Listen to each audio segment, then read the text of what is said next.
Hey there. Driving home. This is the Corona Daily with ER Dr.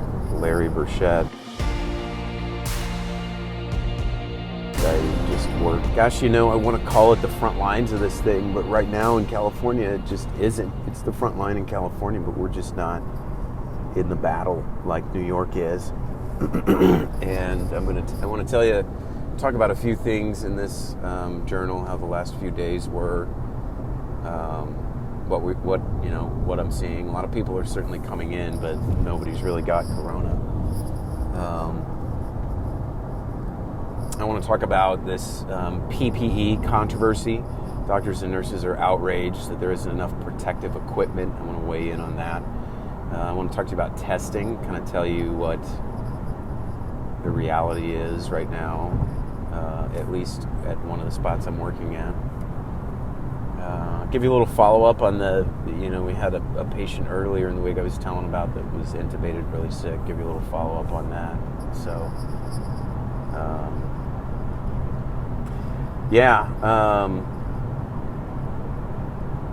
I worked 4 days this week in the ER. ER is always open, so there's night shifts and day shifts. I did 4-day shifts, and this was the slowest and the lowest volume I think I've ever had 4 days in a row like this. One day I worked from 8 a.m. to 4 p.m. and I saw 4 patients. 4 patients. I think normal is like 1 or 2 an hour. Two people an hour, for example, over that time. So maybe 10, 15 patients, 12 patients. 4 is just, man, we were all sitting around. I'm glad people are sick. I think a lot of people stay at home. They're listening. They're appropriately staying at home. Maybe getting some of their medical needs met by telemedicine and virtual visits. But then I know a lot of people are just afraid to come in because they don't want to be exposed to the virus in ERs and in hospitals, and I think that's wise. But this was easily one of the slowest weeks I've ever seen. Just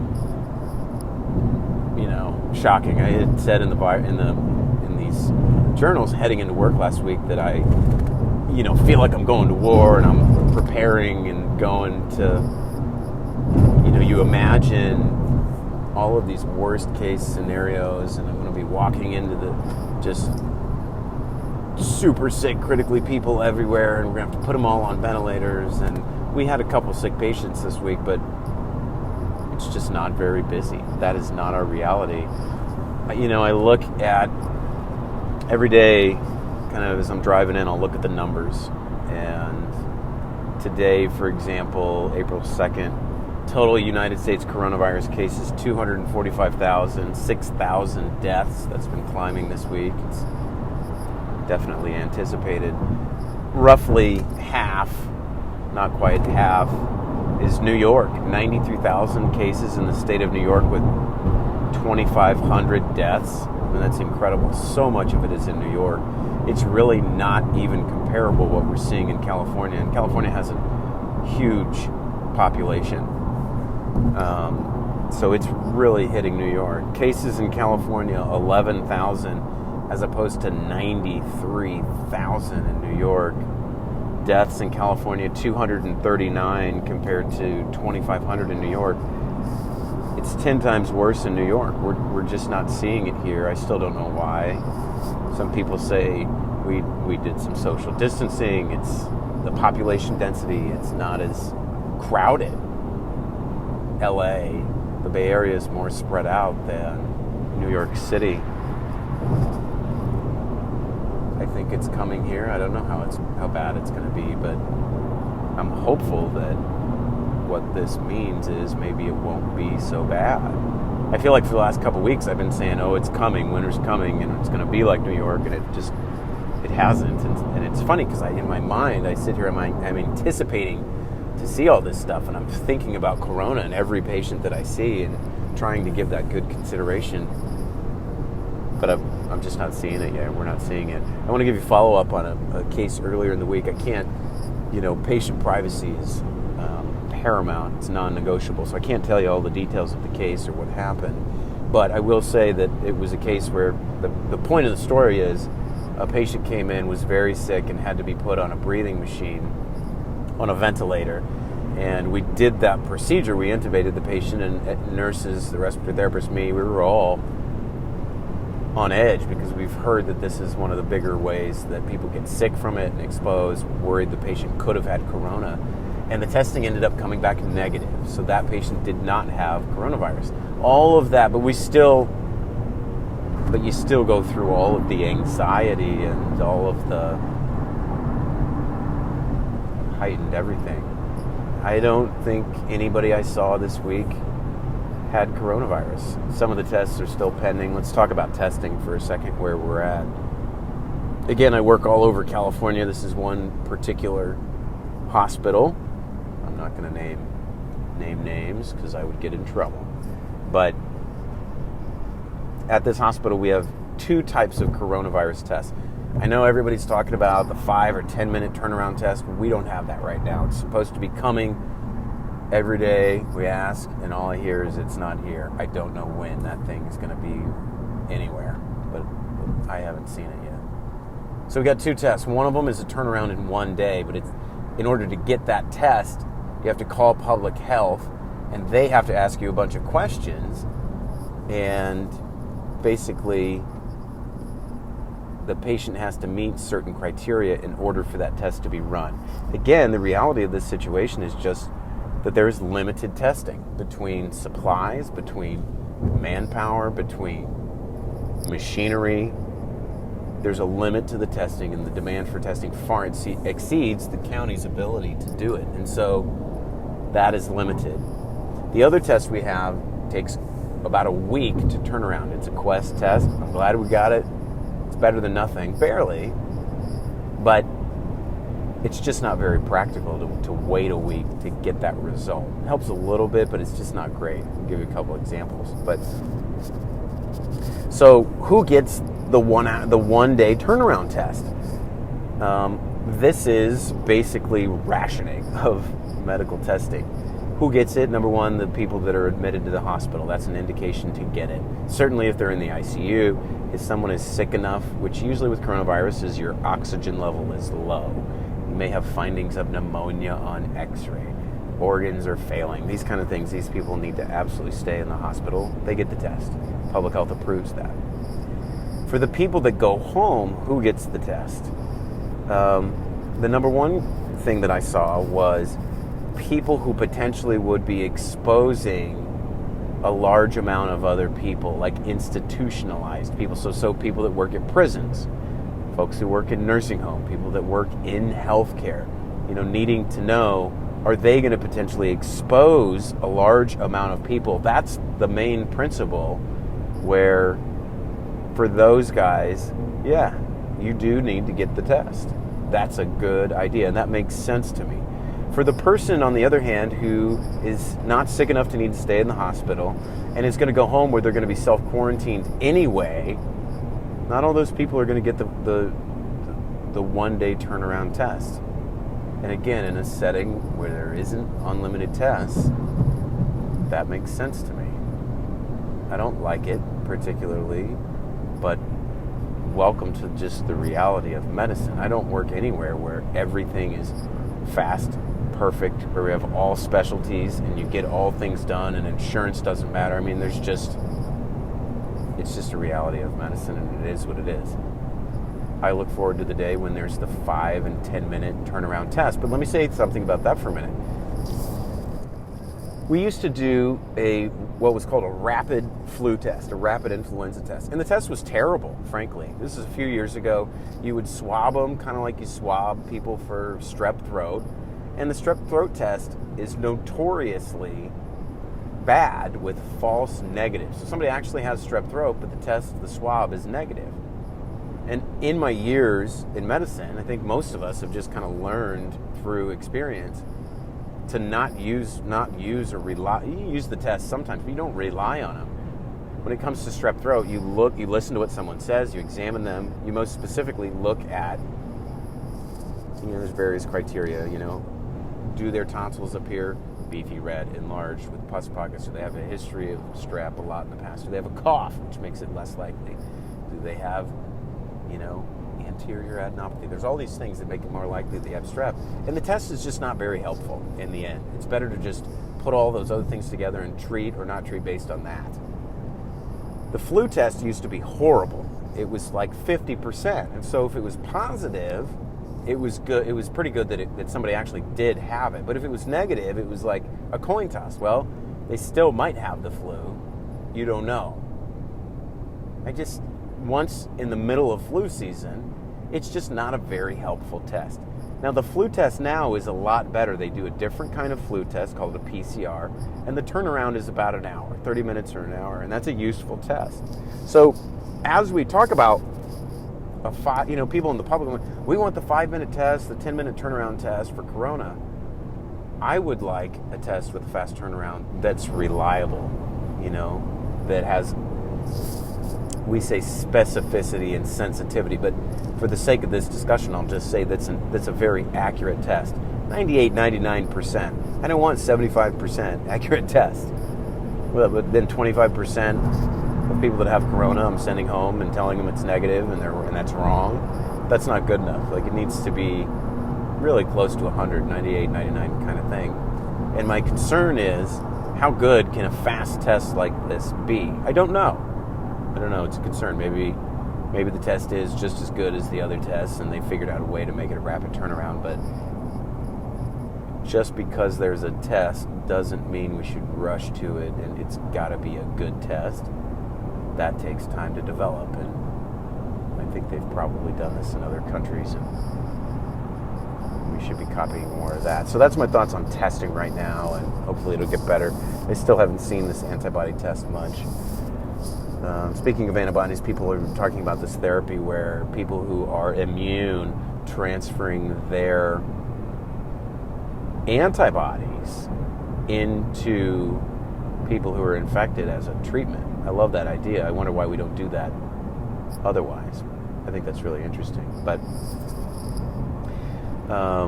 let's talk about this PPE thing for a minute.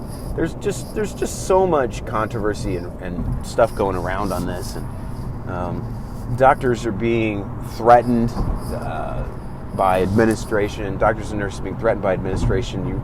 There's this Dr. Lin in Seattle that was fired because he spoke out publicly about the lack of protective equipment. You read a lot of these articles on CNN in New York where it says, well, the doctor the doctor agreed to speak to us under anonymity for fear they would get fired. There's censorship of doctor by administrators that don't want bad PR in the middle of this whole thing. Z-Dog, I like that guy. He's kind of a social media guy with a following, and he went off on it.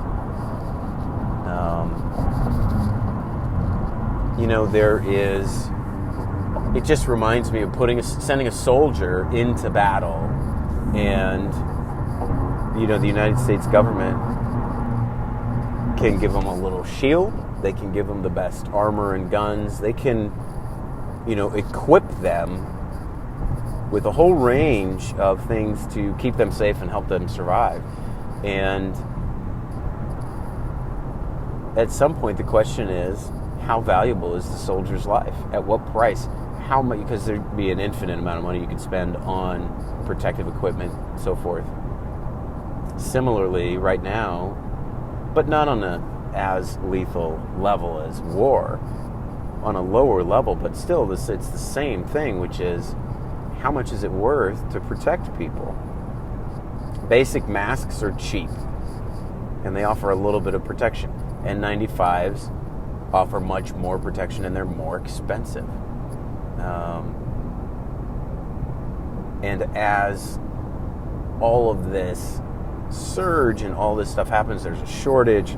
Hospitals and states are competing. Let me just give you a kind of, I got all pissed, and I was like, screw these guys. These administrators need to go down.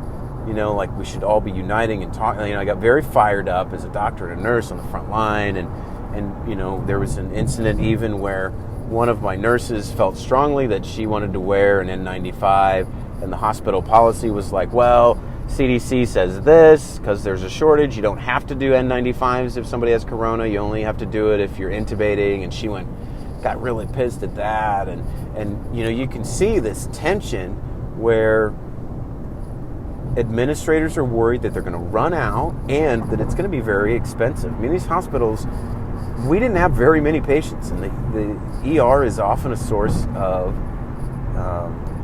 income, keeps the lights on. You know, these hospitals are going to get squeezed big time. They're feeling that pressure, and I'm sure these administrators have the fear of, God, what if we do run out? People are running out. What are we going to do? Are we going to get stuck where we're paying even more? And so we're trying to put in reasonable enough policy that prevents that in the first place. But let me give you an example of one patient, okay? We had a guy come in, and he was sent to the ER to evaluate him for coronavirus, including getting the test. So here's the process, okay?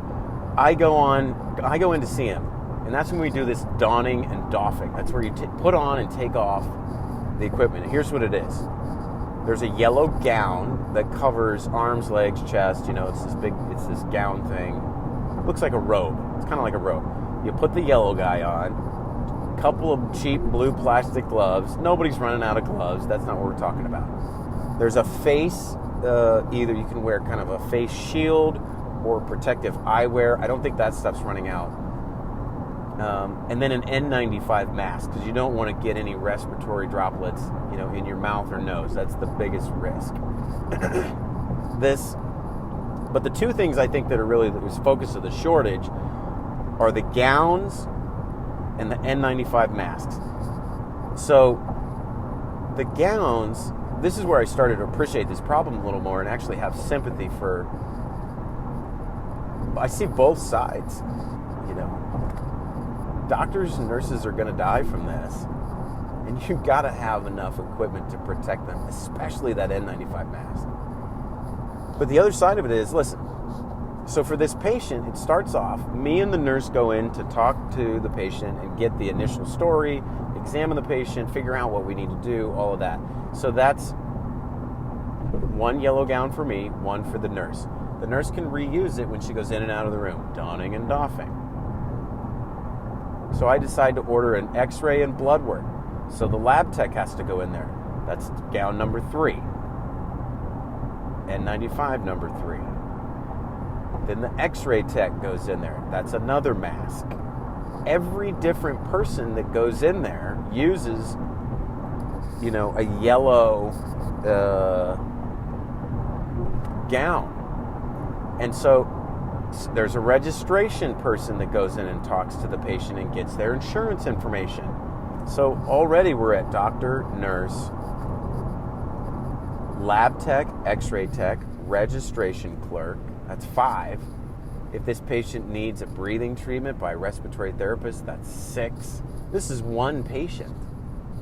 So you can see how and this person's not even admitted to the hospital. Imagine if they were admitted to the hospital and they had all kinds of specialists and people, and all of a sudden you're just burning through tons of these gowns. So another part of the problem is that the way that, you know, infectious disease, infection control, that we use these things, we got to find better ways. Like, you guys, we got to find better ways to practice medicine during the time of Corona, where we're not chewing up this stuff. Like, I think it is an absolute that people who are dealing with patients, nurses, doctors, respirators, everybody who's in there needs to be protected. That's an absolute. That's a period. You cannot compromise on that. But are there ways where we can still maintain that without burning through all of this stuff? Let me give you a really good example that a nurse showed me. Apparently Kaiser is really good about this. They're evidence-based. As much as I'll rail about Kaiser for being just a machine of lack of individual physician autonomy, your cog in the wheel, I think they do get some things right. And a particular nurse I was talking to felt protected and cared for by Kaiser. Whereas when you get into this disagreement with administrators, it just feels like they're willing to sacrifice nurses and doctors' lives for the bottom line and for profit. And that's where everybody gets really pissed. And they start throwing the finger, and it's just like, because these are guys that are not on the front line making these decisions. And it's like, it's a general, but it's not an earned, it's just, that's where you just like, this is not right. What decisions would we be making? What decisions would you make if it was your loved one, if it was your ass on the front line with this stuff? You'd be looking at that bottom line very differently. And that's where the rage comes in. But listen to this win-win. This was a nurse that worked at Kaiser, and they figured out in the ICU. So let me give you. So let's say somebody's admitted to the hospital, and they have IV fluids, IV antibiotics, medications that they get. Normally, there's a pump that sits right next to the bed of the patient, and they string up the IV, and they put in an antibiotic, let's say azithromycin. A lot of people know that's a Z-Pak. You can also give it IV. It's a common pneumonia medication. It often goes along with hydroxychloroquine in treatment of COVID, of coronavirus. So let's say you're giving IV fluids and azithromycin. In the old model, the nurse would enter the room, bring the antibiotic, put it into that thing. Again, when she goes into that room of a coronavirus positive patient, he or she has to put on a gown. Don't put all that stuff on. Go in there, adjust the medication. She leaves the room. She comes back in, has to put all the stuff back on, another potential exposure. And so what they did at this Kaiser hospital was, and I'm going to post a picture on social media with this, you can see this on Instagram, is instead of putting the IV pump right next to the patient's bed in the room, they put the IV pump outside of the room. And they ran with extra tubing the IV in there. So the patient still gets the medication, has to go over a longer tube, but the nurse doesn't get exposed anymore. So not only does she not have to use that equipment, but most importantly, he or she is not exposed to additional viral load, potential corona. I thought that was brilliant. So there are workarounds and solutions like this. I think constructively that's where we need to be. It's an absolute that doctors and nurses and therapists, it's an absolute that we have to be protected. We cannot be abandoned. And we need administrators to really step up and hold that line. You're gonna get burnt. You're gonna take a hit on profits a little bit. We all are. But I think that's a great example of, I hope it gives you a better appreciation for, God, one patient, you could burn through so much of that stuff. It's not like there's zero masks and we're being told to, wrap your face with a scarf. I think all of us, we use our one N95 that we're given in a day and we hoard them, we keep them. The one that I got, the band kept breaking. And every time it broke, staple it again. One time I attached it to my glasses to hold it in better. Put some pictures of that. But I think us being judicious with this resource and using it, not wasting them is important. But you can feel the heat when, because like our loyalty, like what we do, doctors and nurses and therapists and all this, like, number one, it's about the patient. It's about treating people and keeping them alive and doing what is best for them in that moment with what they want and is important to them, all of that. That's number one, always. But with this, it's just as important to take care of yourself and keep nurses, doctors, and everything protected. We got to speak up. Doctors have to speak up. I think nurses also need to speak up, but doctors have an added duty and responsibility to speak up and to keep our arms locked with nursing in this time and do this together, man. You These administrators can't bail on us like this. It's bullshit. So that's, and this censoring and all this stuff. I mean, those guys that do that, it's such an incredible liability in this media environment, because all a doctor has to do is go to the media and you're fried. You fire somebody for that, they're gonna put a storm. You can't do that.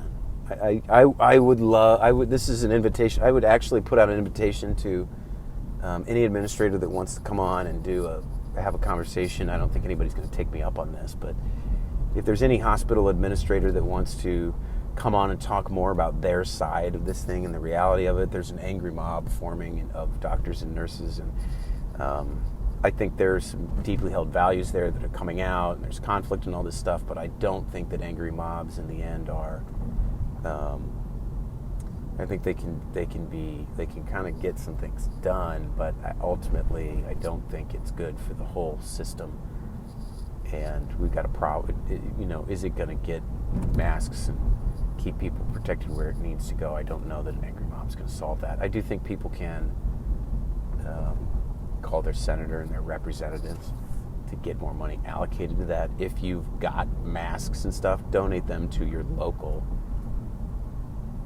hospital, whoever's having the most trouble with protective equipment, whether it's the county hospital or the community hospital. I would look to give stuff there.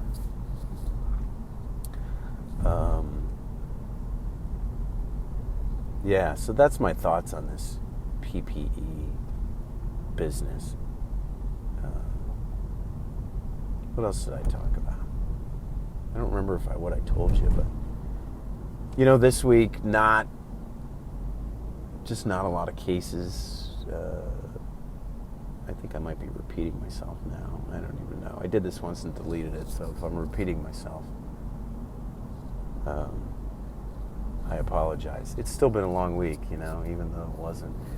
There were times when it was busy. People still, it's just a crazy time. It's a crazy time. Yeah, I'm exhausted. I'm not going to lie. They're long days. But it's good. I got a couple days off. Going to do a couple of, let me give you some shout outs to, take a look at the mental health stuff that I've done with Susie Zen. That's on Instagram. It's on this podcast. It's on Facebook and YouTube. It's on all those places talking about mental health, the importance of staying socially connected, sticking to your routine and schedule.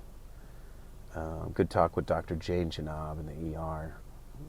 We always have good conversations. Jessica Sims was a great doctor MPH conversation. Look at that one really talked about the system. We talked also about testing and PPE and kind of got into a little bit of the limitations of kind of the American for-profit system and how we're running into a lot of that. That's not, this is American medicine. So people, you want to stick to this portion of it that is for-profit, then the private sector needs to step up and make it happen. And I don't mean by these guys that are looking to sell PPE at multiple X of what they normally cost, where a mask is normally $1 and they're selling it for $5. Those people are dicks.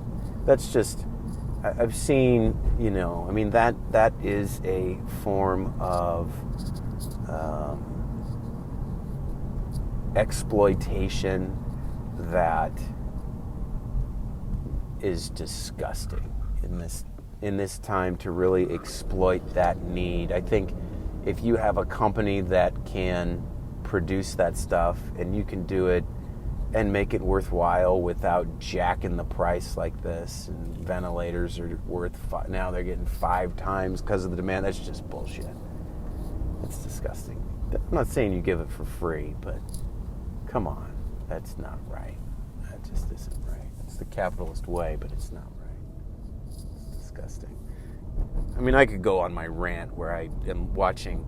And listen, everybody out there that's selling stuff, there are people who are doing their regular business and they are meeting people's needs now for home workouts. I think that's great. Doing yoga stuff, and all of these things where they're meeting people, their kind of tribe and clients' needs at home.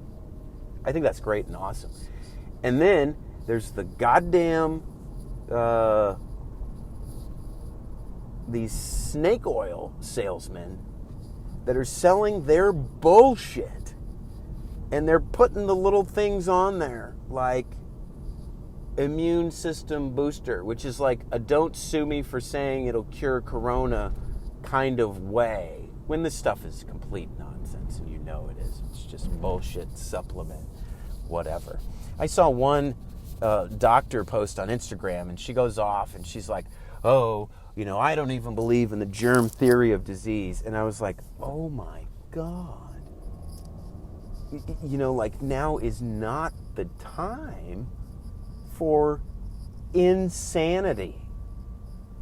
You know, like, so what do you think is going on right now with the 250,000 cases of coronavirus in the United States? What is, if it's not the germ theory of disease that has New York inundated in patients? What? You know, like, the frauds, I think, are just so blatantly exposed right now for who they are and how egregiously gross their storytelling is, just inconsistent with reality. Whatever. I could go off on that for a while. I'm getting heated up. I gotta calm down. It's not here, you know. It's just not in California yet. I don't know why it's not coming. I think a lot of people are asking, how long is this going to last? We don't know is the answer. The other answer is it's going to last until the peak goes down and it looks like it's safe to slowly start letting people out. It's going to last until people get tests that demonstrate that they're immune and they're safe to go out. It's going to last until it's all run its course in the U.S. Like, it's going to last until we get a vaccine, and we can, you know, delay some people from getting it until they get a vaccine and they can get protected. But I think the truth is you're going to see things continue to evolve. I think you can kind of plan a week or two at a time, you know. So this is April 2nd. We're not going to church for Easter. It's going to be a virtual celebration. And then in the middle of April, we're going to look at it and we're going to say, well, we're probably going to keep going to May. And you're going to go 2 weeks at a time, and you're going to look at the numbers and the deaths and the cases and how maybe in California social distancing's working. You know, Florida just doing it now. That's a disaster waiting to happen. Just a disaster. So it's what are you putting in your mind? Like, you're going to live your life kind of in 2 week intervals and checking in with that. This stuff is it's a moving target. It's going to evolve. That part's uncertain.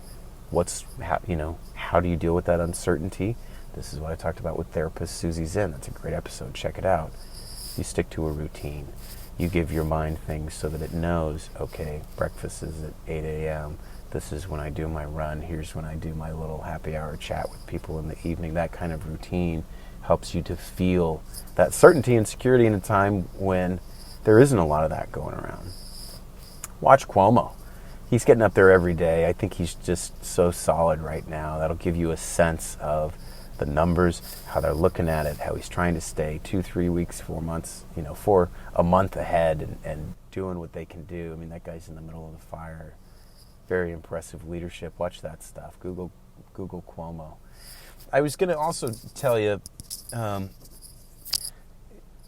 public health, I would go, whatever county you're in, look into the public health website, because I just looked in one of them that I work in, and the public health website has a corona page, and on the corona page they show how many people are tested, how many are positive, how many are negative. In most places in the U.S., outside of New York, I don't know what their numbers are. I've heard numbers like that maybe 5 or 10% of those they've tested are positive. Most of them, 90+%, are negative. There's just not a lot of this coronavirus in these, especially in the places that I'm working at. But it's very helpful for you to know, what location are you in and how prevalent is this stuff right now? And checking in with your county public health is a good way to know. Take your temperature. Look at the dipstick of this thing going around in your local region. That'll help you, I think, to know more about how strict. I think everybody right now, we still need to be on the lockdown and all that, but the more this thing is, that's a thing to watch locally about how much it's out there, and that we're aware and that we're demonstrating that it is. So that was this week. I've got some good interviews coming up. I'm off a couple days. I'm going to shoot some of those, so look for those on the podcast. Thanks for listening. Please check out, life can change in a moment. God, it's still so much more true. That's the video podcast I've been doing for, 6-8 months now, over 30 episodes. This week was Alexandra Solomon. She was incredible. Talked about her own father's death, and then talked about her book, Taking Sexy Back. Quite the segue that we did to go from one topic to the next, but she was great. Check that out. Look for more. If you like this stuff, this is available on Spotify, Apple Podcasts, YouTube, the Gram, Facebook. Feel free to reach out to me with questions on social media, tag me and stuff. And thanks for listening. Take care of yourself. We're doing okay. We're going to be all right. We're going to get through it. Just take care of yourself, your community, and I'll see you next time.